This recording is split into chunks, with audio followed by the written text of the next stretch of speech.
मन की प्रसन्नता बहुत बड़ा तप है। हर समय मन को प्रसन्न रखना बहुत बड़ी साधना है, बहुत बड़ा लाभ है, जिसका हर समय मन प्रसन्न रहता है। जानते हो किसका मन प्रसन्न रहता है? जिसका मन प्रभु से अपनापन कर लिया है।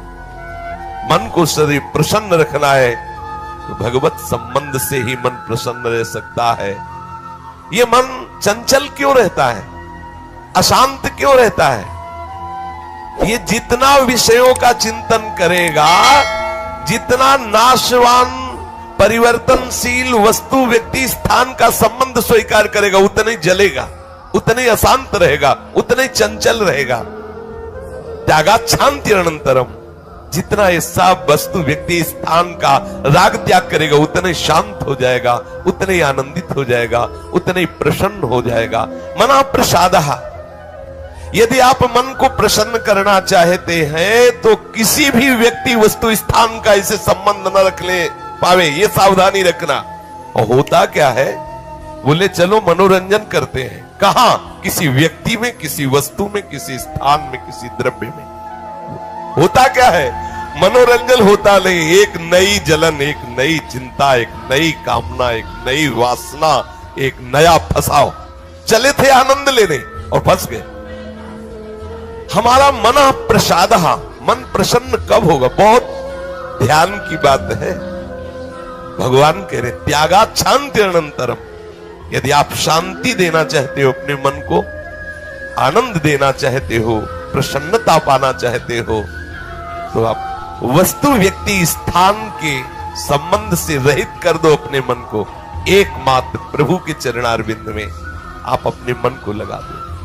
फिर आप देखें आपका मन सदैव प्रसन्न रहेगा, क्योंकि प्रभु अविनाशी है, वस्तु व्यक्ति स्थान परिवर्तनशील है। वो एक रस प्रसन्न रह ही नहीं सकता जिसका वस्तु व्यक्ति स्थान से संबंध है, नहीं रह सकता, क्योंकि वो एक रस नहीं है तो मन कैसे एक रस होगा? वो विनाशी है, परिवर्तनशील है, मूल में दुख है, केवल ऊपर से सुखद दिखाई दे रहा है। मन में अशांति, दुख, क्लेश, बंधन का कारण है किसी वस्तु व्यक्ति स्थान से अपनापन कर लेना। सूक्ष्मता से देख लीजिए, अभी हम यही फंसे हैं, चाहे हम ज्ञानी भगत हो, चाहे प्रेमी भगत हो, अभी केवल मन के भगत हैं। मन को अभी भक्ति के मार्ग में नहीं खड़ा कर पाए। किसी भी वस्तु व्यक्ति स्थान से राग न रह जाना, ये वैरागी का लक्षण है।